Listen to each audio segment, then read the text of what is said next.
సామెతల గ్రంథం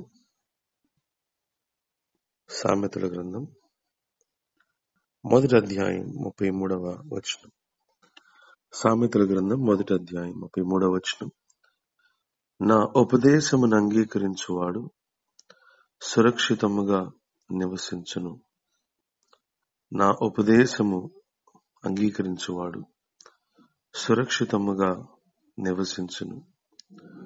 Whoever listens to me will live in safety and be at ease without fear of harm. ఈ వాక్యాన్ని గమనించినట్లయితే దేవుని వాక్యం మనకు ఎంత అవసరమో మరి ఈ వాక్యం తెలియపరుస్తుంది. ఉపదేశము అని చెప్పనే మాట రాయబడింది. ఉపదేశము అంటే టీచింగ్. ఎవరి ఉపదేశము? ఈ లోకంలో ఎన్నో బోధలు ఉన్నాయి, కానీ ఇక్కడ దేవుని ఉపదేశాన్ని గురించి రాయబడి, దేవుడు చెప్పే మాటలు, దేవుడు చేసే బోధ, దేవుడు మనకు నేర్పించే మరి మాటలు, ఆయన ఉపదేశమును ఎవరైతే అంగీకరిస్తారో వారు సురక్షితంగా ఉంటారు అని చెప్పనని వాక్యం తెలియపరుస్తుంది. దేవుడు చెబుతాడు, కానీ ఎవరిని కూడా చెప్పింది చేయాల్సిందే అని చెప్పేసి బలవంతం చేయడు. కాబట్టి దేవుని ఉపదేశమును వినడం మంచిదే. అయితే దేవుని ఉపదేశమును విని మనం దానికి రెస్పాండ్ కాకపోతే, దేవుని ఉపదేశమును విని దానికి లోబడకపోతే, దేవుని ఉపదేశమును విని ఆ ప్రకారంగా జీవించకపోతే, దేవుని ఉపదేశమును విని దాని ప్రకారం సరి చేసుకోకపోతే, దాని వలన మనకు ఏ మేలు, ఏ ప్రయోజనం లేదు. దేవుని ఉపదేశము మనకు క్షేమాన్ని కలుగు చేయడానికి అనుగ్రహించబడింది. కాబట్టి దేవుని ఉపదేశమును ఎవరైతే అంగీకరిస్తారో అనే మాటలో రెండు అర్థాలు. ఒకటి అంగీకరించటం అని చెప్పనంటే విశ్వసించటం లేదా ఏకీభవించటం. రెండవది అంగీకరించటం అంటే విధేయత చూపించటం. ఒకటి విశ్వసించటం, రెండు విధేయత చూపించటం. కాబట్టి దేవుని వాక్యాన్ని, దేవుని ఉపదేశాన్ని ఎవరైతే అంగీకరిస్తారో అని చెప్పనంటే ఆ వాక్యం పట్ల ఎవరైతే విశ్వాసం ఉంచుతారో, ఆ వాక్యానికి ఎవరైతే విధేయత చూపిస్తారో అలాంటి వారు సురక్షితంగా ఉంటారు, సురక్షితంగా నివసిస్తారు అని చెప్పనని వాక్యం తెలియపరుస్తుంది. ఇక్కడ సురక్షితంగా అనే మాటకు ఇంగ్లీష్ లో ఈ విధంగా రాయబడి ఉంది. They will live in safety and be at ease without fear of harm. ఒకటి క్షేమము, రెండు కీడు వలన ఏ భయం లేకుండా ఉండడం.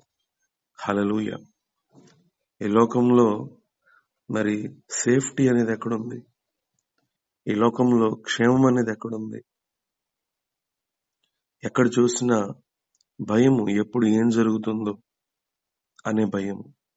రకరకాల భయాలు ఈరోజు మనుషుల్ని వెంటాడుతున్నాయి. ముఖ్యంగా అపవాది గురించి భయం, కీడు గురించి భయం, మరణ భయము, ఓటమి భయము, అలాగే మరి ఇంకా ఎన్నో రకాల భయాలు ఈ లోకంలో ఉన్నాయి. కానీ వాక్యం అయితే చెబుతుంది, నా ఉపదేశము, నా అని చెప్పనంటే సర్వశక్తి కలిగిన దేవుడు, అనంత జ్ఞానం కలిగిన దేవుడు, మనలను ప్రేమించే దేవుడు, న్యాయాధిపతి అయిన దేవుడు, నీతిమంతుడైన దేవుడు, ఈ అర్థాలన్నీ కూడా వస్తాయి. కాబట్టి అలాంటి దేవుని ఉపదేశాన్ని ఎవరైతే వింటారో, ఆయన ఉపదేశాన్ని ఎవరైతే విశ్వాసం ఉంచి విధేయత చూపిస్తారో అలాంటి వారు ఈ లోకంలో సురక్షితంగా నివసిస్తారు అని చెప్పిన వాక్యం తెలియపరుస్తుంది. కీడును గురించిన భయం ఉండదు. క్షేమాన్ని బట్టి సంతోషించేవారుగా, దేవుని స్తుతించేవారుగా ఉంటారు. ఈరోజు దేవుని బిడ్డలమైన మనము దేవుని వాక్యాన్ని ఎప్పుడు చదివినా, దేవుని వాక్యాన్ని ఎప్పుడు విన్నా, వాక్యం మీద విశ్వాసంతో మనం వినాలి. వాక్యముతో ఏకీభవించాలి. వాక్యానికి మనం లోబడాలి. అప్పుడు దేవుని వాక్యం యొక్క నెరవేర్పు, దేవుని వాక్యం యొక్క శక్తి మన జీవితంలో మనం చూస్తాం. తద్వారా నెమ్మది కలిగి జీవిస్తాం, సమాధానం కలిగి జీవిస్తాం, సంతోషం కలిగి జీవిస్తాం. దేవుని వాక్యంలో సామెతల గ్రంథం 3వ అధ్యాయంలో ఒక మాట రాయబడి ఉంది. నీ పూర్ణ హృదయముతో యెహోవా యందు నమ్మిక ఉంచుము, నీ ప్రవర్తన అంతటి మీద ఆయన అధికారమును ఒప్పుకొను, ఆయన నీ మార్గమును సరళపరచును అని చెప్పని రాయబడింది. సో దేవుని మీద నమ్మకం ఉంచడం, మన ప్రవర్తన అంతటి మీద ఆయన అధికారమును ఒప్పుకోవడం, ఉపదేశాన్ని అంగీకరించడం అంటే అదే. అందుకు చెప్పానన్నమాట. దేవుని ఉపదేశాన్ని అంగీకరించడం అంటే మన ప్రవర్తన అంతటి మీద ఆయన అధికారాన్ని ఒప్పుకోవడం. ప్రవ్వా, నేను అనుకున్నది కాదయ్యా, నువ్వు చెప్పింది నేను చేస్తాను. చాలాసార్లు ఏం చేస్తాం, మనం అనుకున్నది మనం చేయడానికి ఇష్టపడతాం, మనం కోరుకున్నది మనం చేయడానికి ఇష్టపడతాం, మనకు తోచింది మనం చేయడానికి ఇష్టపడతాం. కానీ దానివల్ల క్షేమం కలగదు, దానివల్ల నష్టం కలుగుతుంది, దానివలన నెమ్మది పోతుంది, దానివలన శ్రేష్టమైన దేవుడు అనుగ్రహించాలనుకున్న గొప్ప ప్రణాళికలు మనకు దూరం అవుతాయి. కాబట్టి ఎప్పుడూ కూడా సొంత ఆలోచనలకు లోబడద్దు, అపవాది తలంపులకు లోబడద్దు, అలాగే మనుషుల మాటలకు లోబడద్దు, లోకపు విధానాలకు లోబడద్దు. ఎప్పుడు కూడా ఆయన మాటకు మనం లోబడాలి. ప్రభు చెప్పాడు కదా, నా గొర్రె నా స్వరము వినును. దావీదును దేవుడు అంత హెచ్చించడానికి గల కారణం, దావీదు ఎప్పుడు దేవుని ఉపదేశానికి లోబడేవాడు. దేవుడు దావీదుని గొర్రెల కాపరి స్థాయి నుంచి సింహాసనం ఎక్కించాడు.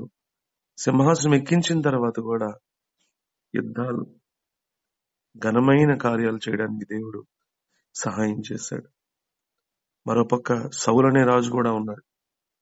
ఆ సౌలనే రాజును కూడా ఉన్నతమైన స్థానంలో పెట్టినప్పుడు ఆ సౌలు దేవుని ఉపదేశం కంటే, దేవుని సేవకులు చెప్పిన మాటల కంటే అతనికి మనుషుల మాటలు ఎక్కువైపోయినాయి. ఆ మనుషుల మాటలకు లోబడిపోయాడు.